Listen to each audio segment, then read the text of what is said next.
You get this in there. Got it. Okay, I designed this water system initially because I needed to have something that washed the hole when I was drilling, you know, whether it was a thin bead or a thick bead. This system literally will wash out a hole. I was drilling handmade German marbles, 2 inches, a 1 millimeter hole through 2 inches of glass, and this thing kept it washed out. So that, you know, that's my advice to people. If you're going to do a ton of drilling, this water system's on my YouTube channel. So if you're going to do a ton of drilling, you need to have one of these if you want to have your drills last for any length of time. What I'm going to do right now is I'm going to go ahead and fire up the drill, and I'm going to drill into this agate piece, so when the drill comes through the stone, it's not going to get blowout. Greg did a little image of this yesterday. That's major blowout. That came out of a chrysocolla bead that I drilled over in the milling machine with a 4 millimeter drill, and that's what blew out of the back side of it. So that kind of helps you understand what I mean by blowout. Okay, I'm going to go ahead and drill a little hole in this agate.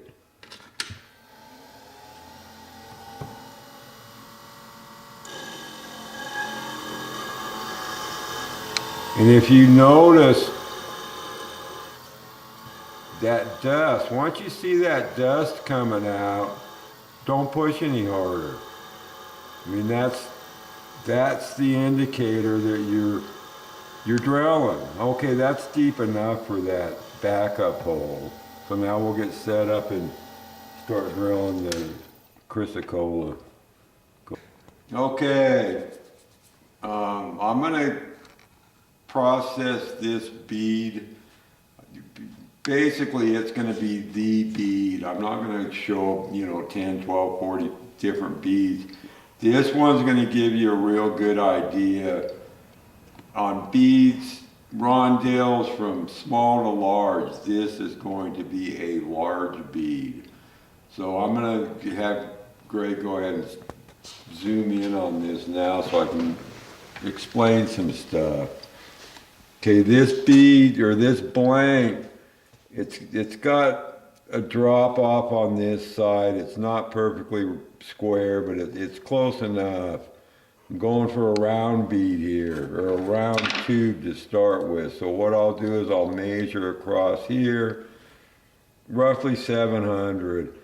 So half of 700 is 350. Again, same thing. So if I set this thing at 350, these are thousandths of an inch. I worked with thousandths of an inch for so many years that it's just normal to me. Okay, I set that thing at 346. And what I'll do is there's a step back here. So you set that on that step and make a line, spin it, set it on the step again, make another line. Oh, it helps if you got lead poking out. Okay, let's start over again. Make a line, make another line, make another line, and then make another line. Okay, there's a little tiny square here, little tiny one. That's the center of that for your round. So what I'll do is I'll get set up with the drill press, and when you start drilling, you do right in that little square there, and it's perfectly centered in this piece of this bead blank. So let's get set up for drilling. Okay, I'm going to start drilling this hole. I just wanted to point out that typically when I'm drilling my beads, whether they're tiny or, you know, this is a little bit too big to sit here and hold with the tweezers.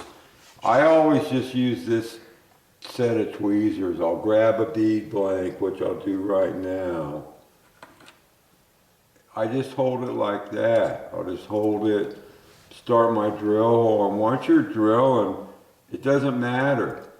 You know, there's not any real torque coming off of a drill, a diamond drill, unless you spinning it too fast, you got dust. Anyway, I'm gonna get this hole started.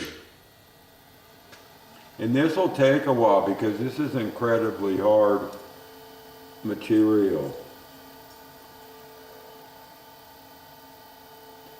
The only reason I'm holding this right now with the tweezers is because I need to keep my hand out of the way for the video purposes. Yeah, forget it. You can still see it, Danny. Okay, I'm gonna get the... Can you also notice my drill isn't going as fast as the machine will go. Okay, I started. I'm not holding that or anything. You can kind of hear the drill cutting.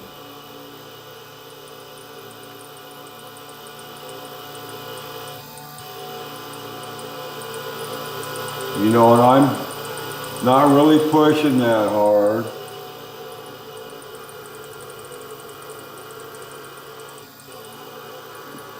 Okay, I'm going to speed it up just a little bit. And I'd guess that's going about 1,000 RPM. And again, remember, this is an incredibly hard piece of rock.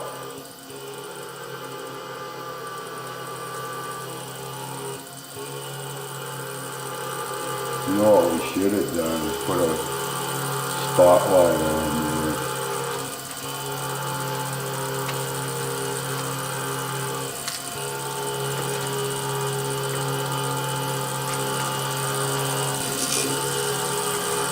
Because even with me not holding the stone, that's about all that it would ever spin. Now that I'm going, you can just hold the thing in place with these tweezers.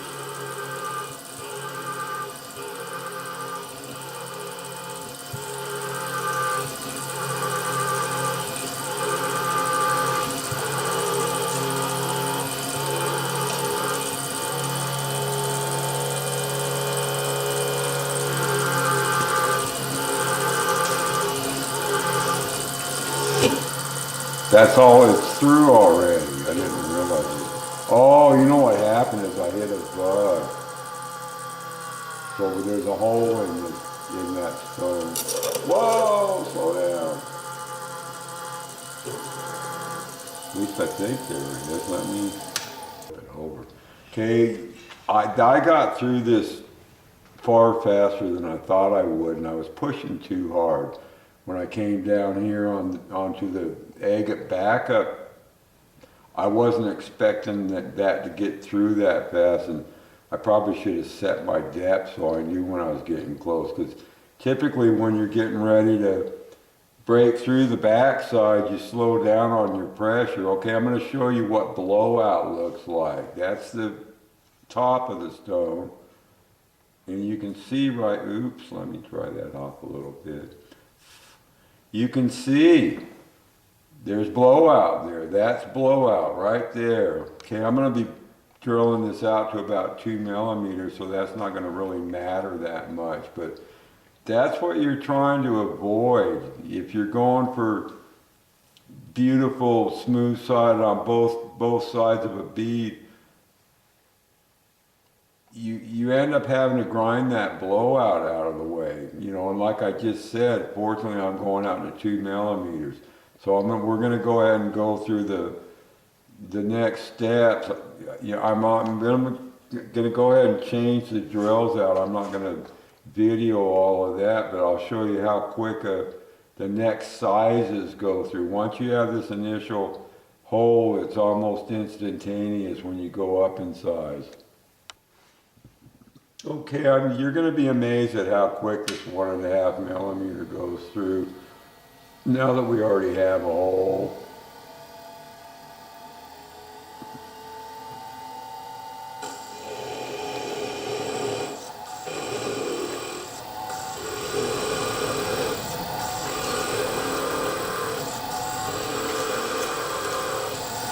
I say that, I think something popped off in there.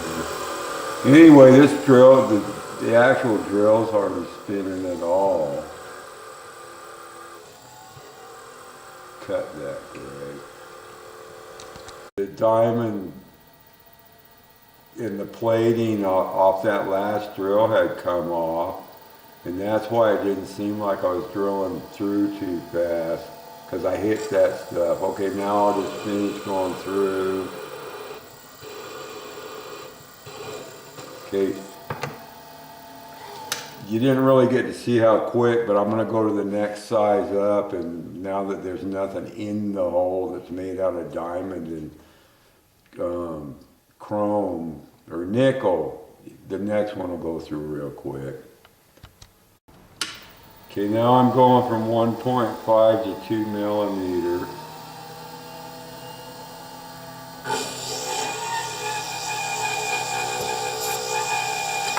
Okay, now drill. Look how quick that goes.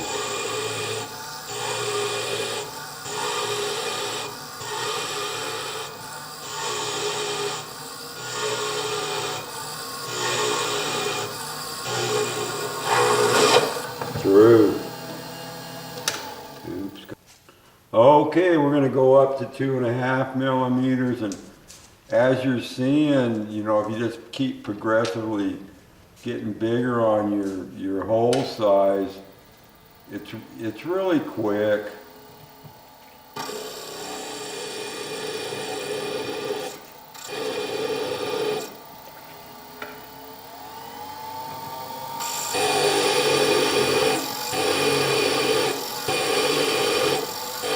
The nice thing about doing this is if you're as picky as I am, you end up getting a hole that's pretty consistent all the way through.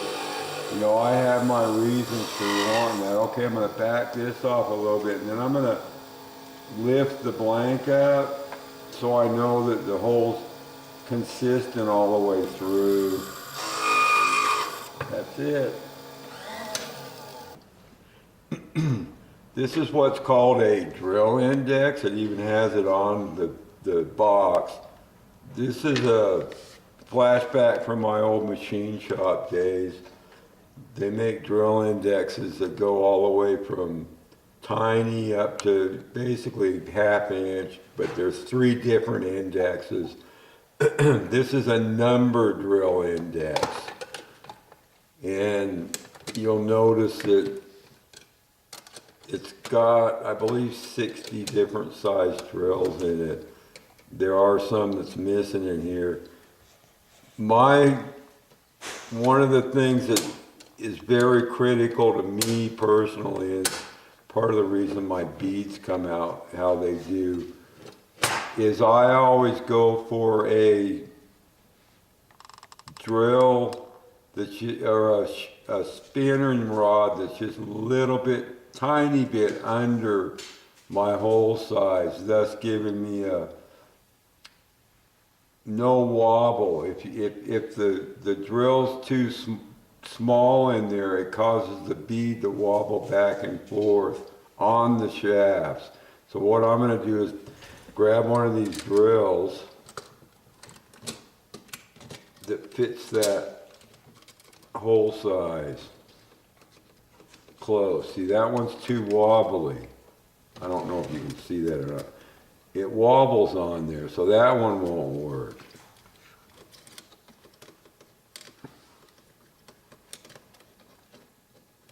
That one's still wobbly. Okay, that one's a little bit tight, which I may just clean out a little bit, the hole. Let's see what this one does. This one's not too bad. It wobbles just a slight little bit, which I don't really like. So I think what I'll do is fire up my Fordham, and I'm not going to film this part of it. I'm going to put that 2mm drill back in the Fordham, because see how that goes on? Almost on.